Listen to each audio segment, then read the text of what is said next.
હવામાન નિષ્ણાંત પરેશ ગોસ્વામી આગાહી કરી છે 17 થી 22 મેના રોજ તાપમાન ઉચકાશે, ગરમી હજુ પણ વધશે, પવન નોર્મલ સ્પીડમાં ઉત્તર પશ્ચિમનો ફૂંકાશે। તો 17 થી 22 મે દરમિયાન રાજ્યમાં તાપમાન ઊંચું જોવા મળશે અને પવન નોર્મલ સ્પીડમાં ઉત્તર પશ્ચિમના ફૂંકાશે। પરેશ ગોસ્વામી હવામાન નિષ્ણાંત જેમણે આગાહી કરી છે। 17 મે 2024 થી લઈ અને 22 મે 2024 સુધી આ જે 17 થી 22 મે નો જે સમયગાળો છે આ સમયગાળા દરમિયાન રોજ 1 ડિગ્રી સુધી તાપમાન ઊંચું આવે તેવી શક્યતાઓ છે।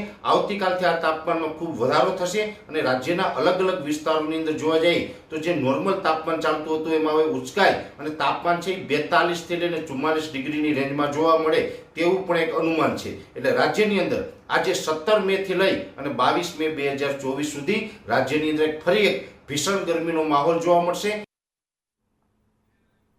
તો રાજ્યમાં કાળઝાળ ગરમીની શરૂઆત થઈ ગઈ છે, ત્યારે વડોદરાથી સંવાદદાતા કૃણાલ શર્મા અમારી સાથે જોડાઈ ગયા છે। તો આ સાથે જ ગાંધીનગરથી સંવાદદાતા હિરેન રાવલ પણ અમારી સાથે જોડાઈ ગયા છે। સૌથી પહેલા જઈએ વડોદરા। કૃણાલ, અત્યારે વડોદરાનું તાપમાન કેટલું છે? ગરમીથી બચવા માટે લોકો શું કરી રહ્યા છે?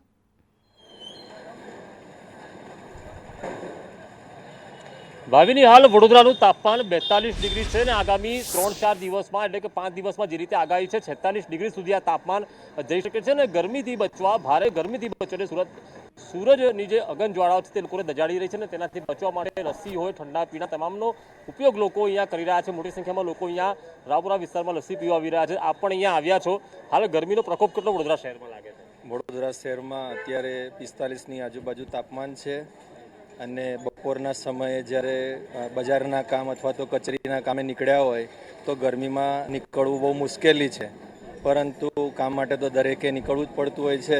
અત્યારે તમે જોઈ શકો કે આ ઠંડા પીણા એટલે કે નેચરલ શેરડીનો રસ હોય કે લસ્સી હોય જેવા પીણા પીવા જરૂરી છે। વધુ પ્રમાણમાં પાણી પણ પીવું જરૂરી છે કે હૃદય સંબંધી અત્યારે જે પ્રોબ્લેમો ઊભા થાય છે, એટેક આવવું ને આ બધું ગરમીમાં, તો આ બધું જરૂરી છે એટલે પીવા માટે આવ્યા છે। કાકા, ગરમી બહુ લાગે છે? ગરમી તો બહુ લાગે છે। આટલા બધા અમારા સમયમાં તો બહુ ગરમી નથી, પણ આજમાં જે ગ્લોબલ વોર્મિંગ કે આ ભગવાન જાણે કે આ શું પ્રકોપ ચાલુ રહ્યો છે, એ પ્રલોકના લીધે આટલું બધું તાપમાન જો વધ્યું છે, જનજીવન પશુ પક્ષી બધાને હાનિકારક છે। એટલે હજુ તો ગરમી વધવાની છે। વધવાનું સાહેબજી, આ જો ગરમી વધશે તો મનુષ્ય પર બહુ ભારે ઇફેક્ટો પડવાની છે, માનવ યાત્રી પર ને પશુ પક્ષી પણ। દાદા, આપ પણ અહીંયા આવ્યા છો, ગરમી કેટલી ભારે પડી રહી છે આજકાલ? સખત ગરમી પડે છે, નોકરી કરવી પડે છે, બહાર બપોરે નીકળવું પડે છે, એટલે થોડી રાહત લેવા માટે અમે અહીંયા આવ્યા છે। ઇકોનોમી રેન્જમાં આપે છે અમને, પણ બચવાના તો ઉપાય લોકો કરે છે, પણ તો બી બચી શકાય છે ખરું? બચવાનો પ્રયત્ન તો બધા કરતા હોય છે, પણ બચે તો સારું એમ પ્રયત્ન। 42 ડિગ્રી તાપમાન છે ને તાપમાન હજુ વધવાનું છે। વડોદરાવાસીઓ કહી રહ્યા છે કે તેઓ પ્રયત્ન તો કરી રહ્યા છે ગરમીથી બચવાનો, પરંતુ જે ભારે પ્રકોપ છે અગનજ્વાળાઓનો તે ક્યાંક તેમને બચવાનો સમય પણ નથી આપી રહ્યો। અગનજ્વાળાઓનો ભારે પ્રકોપ છે જે અત્યારે જોવા મળી રહ્યો છે। તાપમાન અત્યારે 40 ડિગ્રીની ઉપર તમામ શહેરનું દેખાઈ રહ્યું છે અને હવે સીધા જ જઈએ ગ્રીનરી વચ્ચે રહેલા શહેર એવા ગાંધીનગર, જ્યાંથી હિરેન રાવલ સંવાદદાતા અમારી સાથે જોડાઈ ગયા છે। હિરેન, અત્યારે પણ ગાંધીનગરનું તાપમાન કેટલું છે? ગ્રીનરી વચ્ચે શહેર છે પણ તેમ છતાં ગરમીનો પ્રકોપ દેખાઈ રહ્યો છે।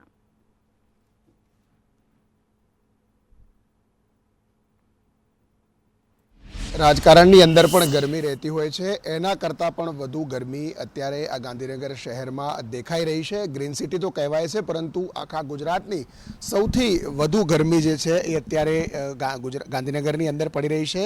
આ દ્રશ્યો સચિવાલયના છે કે સચિવાલયમાં સતત લોકોની અવરજવર અને કર્મચારીઓની ચહલ પહલ રહેતી હોય છે, પરંતુ લગભગ ગાંધીનગરમાં અત્યારે હાલ જોઈએ તો લગભગ 43 થી 44 ડિગ્રી જેટલું તાપમાન, એટલે કે સૌથી હાઈએસ્ટ ગુજરાતની અંદર જો કોઈ હોય તો એ ગાંધીનગરનું તાપમાન છે। અને એટલા જ માટે સરકારી કર્મચારીઓ હોય કે મુલાકાતીઓ હોય એ બહાર નીકળવા પર અત્યારે હાલ ટાળતા હોય છે, જેથી કરીને ગરમીની કોઈ આડઅસર ન થાય। તમને બતાવીશું ભાવિની કે તાપમાન ખરેખર શું સ્થિતિ છે। 43 ડિગ્રી અત્યારે હાલ ટેમ્પરેચર અહીંયા બતાવી રહ્યું છે ઓપનની અંદર, અને આ 43 ડિગ્રી છે, પરંતુ સાથે ટેકનિકલ કારણોસર એમાં 1-2 ડિગ્રી પ્લસ માઇનસ થઈ શકે છે, એટલે સ્વાભાવિક રીતે 44 ડિગ્રી જેટલું તાપમાન જે છે એ પાટનગર ગાંધીનગરની અંદર છે અને એટલા જ માટે આ સ્થિતિ ગાંધીનગરમાં જોવા મળી રહી છે. ગાંધીનગરના જે રસ્તાઓ છે, ગાંધીનગરના રાજમાર્ગો છે, એની અંદર પણ આ જ પ્રકારે ટ્રાફિકની અવરજવર ઘણી ઓછી બપોરના સમયે થઈ જાય છે.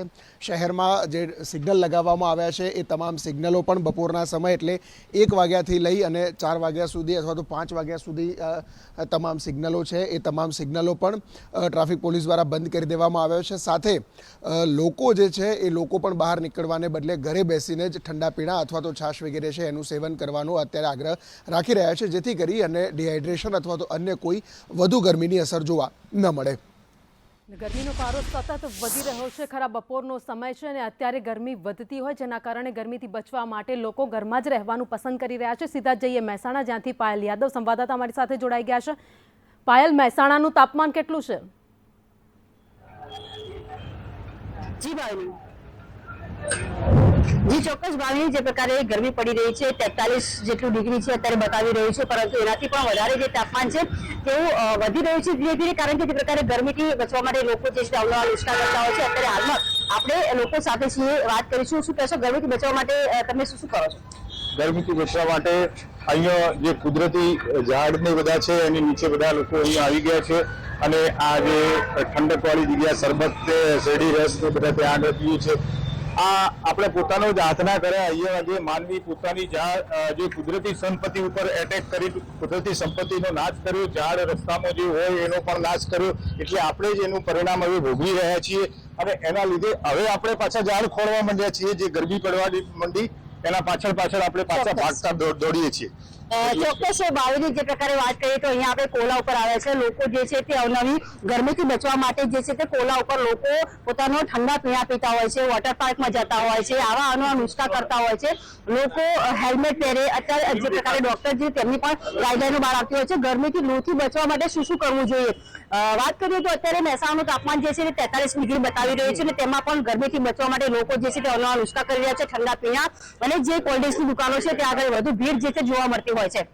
જી ભાવિની, એટલે કે રાજ્યનું તાપમાન ધીરે ધીરે વધી રહ્યું છે. અત્યારે અનેક જગ્યાએ તાપમાન 40 ડિગ્રીની ઉપર નોંધાઈ રહ્યું છે, તો કેટલીક જગ્યાએ 39 ડિગ્રી, 38 ડિગ્રી તાપમાન નોંધાઈ રહ્યું છે. હીટવેવની આગાહી રાજ્યમાં કરવામાં આવી છે. યલો અને ઓરેન્જ એલર્ટ આપવામાં આવ્યું છે. તો હીટ સ્ટ્રોકથી બચવું પણ ખૂબ જરૂરી છે, જેના માટે સંદેશ ન્યૂઝ પણ આપને અપીલ કરી રહ્યું છે કે સતત પાણી પીતા રહો, જેથી કરીને કાળઝાળ ગરમીથી બચી શકાય.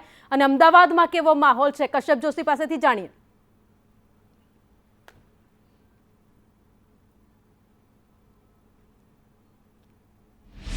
રાજ્યમાં કાળઝાળ ગરમી પડી રહી છે અને લોકો ગરમીથી બચવા માટે થઈ અને અનેક નુસ્ખાઓ છે તે અપનાવતા હોય છે. કેટલાક લોકો શેરડીનો રસ છે તે પી અને ઠંડક મેળવતા હોય છે. તો લોકો જ્યુસ સેન્ટર કે આઈસ્ક્રીમ પાર્લર ઉપર જઈ અને ગરમીથી રાહત મેળવતા હોય છે. અને આજે આશ્રમ રોડ ઉપરની એક શોપ કે જ્યાં મોટી સંખ્યામાં લોકો અત્યારે કાળઝાળ ગરમીથી બચવા માટે થઈને અહીં પહોંચ્યા છે અને કેટલાક લોકો અહીં છે તેની સાથે વાત કરીશું કે આપ आइसक्रीम के लिए यहाँ आए हैं, इतनी गर्मी पड़ रही है, क्या कहेंगे? गर्मी बहुत है यहाँ पे अहमदाबाद में, सो ये सब आइसक्रीम, कोल्ड ड्रिंक ये सब पीना पड़ रहा है. लोग गर्मी से बचने के लिए अलग अलग तरीके अपनाते हैं. बाहर निकलते हैं तो गॉगल्स वगैरह के साथ में निकलते, क्या कहेंगे? हाँ, अगर आप बाहर निकल रहे हो पूरा कवर करके निकलना चाहिए. बहुत गर्मी है. इवन दो मैं भी फील्ड में ऑफिसर रह चुका हूँ, तो फील्ड ऑफिस में जब भी निकलता हूँ तो गन्ने का रस हुआ, कोकोनट वाटर हुआ, ये सब लेता हूँ. क्या कहेंगे, अहमदाबाद शहर में गर्मी का पारा 40 के पार है. बहुत ज़्यादा गर्मी हो रही है. मैं तो यहाँ से हूँ भी नहीं और यहाँ पे आने के बाद ऐसा लगा कि कितनी ज़्यादा गर्मी है. उसके लिए ये सब आइसक्रीम वगैरह हम लोग खाते रहते हैं ताकि रिफ्रेश रहे. તો લોકો છે તે કહી રહ્યા છે કે આઈસ્ક્રીમ છે, શેરડીનો રસ છે, તેનું સેવન અત્યારે લોકો કરે છે અને અહીં કાળઝાળ ગરમી પડી રહી છે અને આ બધી વસ્તુનો ઉપયોગ કરી ગરમીથી રાહત મેળવે છે, સાથે જ ફ્રેશ પણ રહે છે. સાથે જ લોકો એ પણ કહી રહ્યા છે કે જો બહાર ફિલ્ડમાં અત્યારે લોકો નીકળે તો પૂરતા પ્રોટેક્શન સાથે બહાર નીકળવું જરૂરી છે. કેમેરામેન કુંતલ મહેતા સાથે કશ્યપ જોશી, સંદેશ ન્યૂઝ, અમદાવાદ. તો રાજ્યમાં 5 દિવસ ગરમી માથા ભારે રહેવાની છે. તાપમાનનો પારો સતત વધવાનો છે, ત્યારે સુરેન્દ્રનગરનું તાપમાન પણ જાણવું છે। સંવાદદાતા ભાવેશ અમારી સાથે જોડાઈ ગયા છે। ભાવેશ, સુરેન્દ્રનગરનું તાપમાન કેટલું છે? ત્યાં લોકો ગરમીથી બચવા માટે શું કરી રહ્યા છે?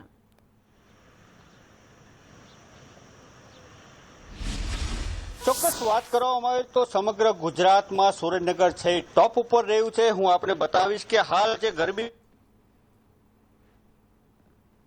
સુરેન્દ્રનગર શહેરના જે લોકો છે એ બપોરના સમયે ઘરની બહાર છે નથી નીકળી રહ્યા। ખાસ કરીને આ પરિસ્થિતિમાં બહાર ન નીકળવા તેમજ મોટી ઉંમરના લોકો હોય એને પણ બહાર ન નીકળવા માટે વહીવટી તંત્ર દ્વારા પણ વારંવાર સૂચનો છે કરવામાં આવે છે। હું કેમેરામેનને કહીશ કે આપ જુઓ છો કે જે દુકાનો સતત ચાલુ રહેતી હતી એ હાલ બપોરે આ જે સમયગાળો છે તાપમાનના હિસાબે થઈ તમામ દુકાનો છે એ બંધ રહે છે। એટલે આ ગરમીને લઈને લોકો છે એ બપોરના 2 થી 5 સુધી પોતાના ઘરમાં જ પુરાઈ રહ્યા છે। આ ગરમીને લઈને ખાસ કરીને લોકોને બિનજરૂરી કામ વગર બહાર ન નીકળવા માટે પણ સૂચના આપવામાં આવી રહી છે। શહેરની જે ગલીઓ છે એ પણ હું આપને બતાવવાનો પ્રયત્ન કરીશ કે ગલીઓ પણ સુમસાન બની છે। લોકો આ સમયે ઘરની બહાર જ નથી નીકળતા। એટલે ઓલ ઓવર જે ગરમીની વાત કરવામાં આવે તો સુરેન્દ્રનગર જિલ્લો છે એ સમગ્ર ગુજરાતમાં હાઈ ઉપર છે। એને લઈને લોકો છે હાલ ઘરમાં પુરાઈ રહ્યા છે અને આ પરિસ્થિતિમાં કામ વગર બહાર છે લોકો નથી નીકળી રહ્યા। જી, કાળઝાળ ગરમી દરેક જગ્યાએ વર્તાઈ રહી છે। કાળઝાળ ગરમીથી બચવા માટે લોકો ઘરમાં રહેવાનું પસંદ કરી રહ્યા છે। તાપમાનની વાત કરીએ, નજર કરીએ, અમદાવાદમાં 43 ડિગ્રી તો ગાંધીનગરમાં પણ 43.5 ડિગ્રી તાપમાન અત્યારે નોંધાયું છે। ભુજમાં 42.7 ડિગ્રી તાપમાન, જ્યારે ડીસામાં પણ 43.7 ડિગ્રી તાપમાન અત્યારે ડીસામાં નોંધાયું છે। ગરમીનો પારો સતત વધી રહ્યો છે। આગામી 5 દિવસ હજુ પણ ગરમી વધે તેવી શક્યતાઓ છે। યલો અને ઓરેન્જ એલર્ટ આપવામાં આવ્યું છે, જેથી કરીને સંદેશ ન્યૂઝ પણ આપને અપીલ કરી રહ્યું છે ગરમીનો પારો સતત જેમ જેમ વધી રહ્યો છે, જો કામ ન હોય તો ઘરમાં જ બપોરના સમયે રહેવાનું પસંદ કરજો, કારણ કે હીટ સ્ટ્રોકના કેસ પણ ગરમીમાં વધતા હોય છે અને તેનાથી બચવું એ ખૂબ જ જરૂરી છે। વધારેમાં વધારે પાણી પીવું, લીંબુ શરબત પીવું, છાશનો પણ ઉપયોગ કરવો, જેથી કરીને હીટ સ્ટ્રોક ન લાગે। અત્યારે અમદાવાદનું તાપમાન પણ 43 ડિગ્રી તો સાથે જ ડીસા અને ગાંધીનગરમાં પણ 43 ડિગ્રી તાપમાન અત્યારે નોંધાઈ રહ્યું છે। રાજ્યમાં કાળઝાળ ગરમી વર્તાઈ રહી છે।